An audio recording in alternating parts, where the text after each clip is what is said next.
Mahal sa cooking session ni Janine Gutierrez at Lotlot de Leon. Kung bago ka lang sa channel na ito, huwag kalimutang mag-like, share, comment, and subscribe. At huwag kalimutang pindutin ang notification bell icon para maging updated ka sa bawat upload nating video. May bago tungkol kay Janine Gutierrez, ang kanyang bagong nahanap na kasanayan sa kusina. Inspirasyon ng kanyang ina na si Lotlot de Leon, ang Dirty Lining star kamakailan ay kumuha ng basic culinary course.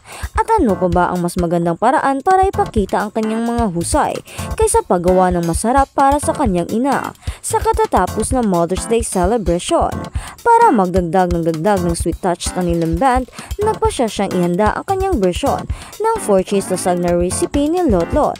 Habang naghahanda pa lang sila, isang nakakatuwang sakuna ang nangyari nang hindi nila masuri ang mga sangkap at natuklasan na ang mozzarella cheese ay nag-expire na. Nagulat si Lotlot sa amoy na nag-udyok sa kanila na ayusin ang kanilang mga plano at sa halip ay gumawa na lang ng 3-cheese lasagna. Nagsimula sila sa pamamagitan ng paghiwa ng mga kinakailangang sangkap tulad ng sibuyas at bawang. Pagkatapos ay nagpatuloy si Janine sa pagluluto ng giniling na baka, kasama si Lotlot na nagbigay ng gabay sa bawat takbang.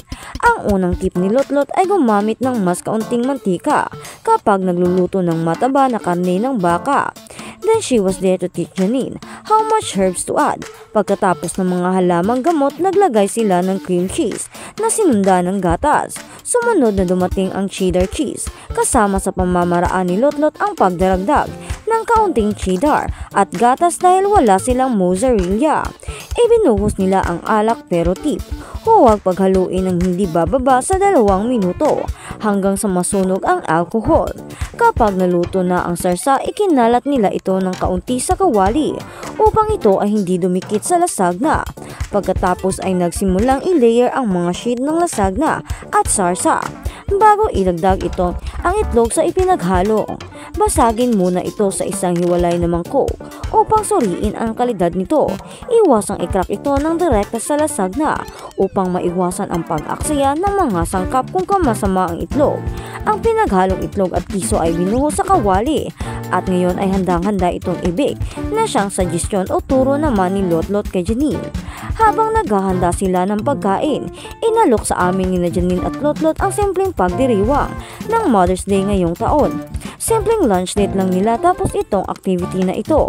Ito ay isang testamento sa kung paano nagsisilbi ang mga ina bilang ating mga manual na tao sa buhay.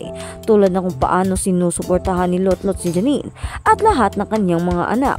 Tinutulungan silang mag-navigate sa buhay at pagtuturo sa kanilang mga mahahalagang kasanayan tulad ng pagluluto.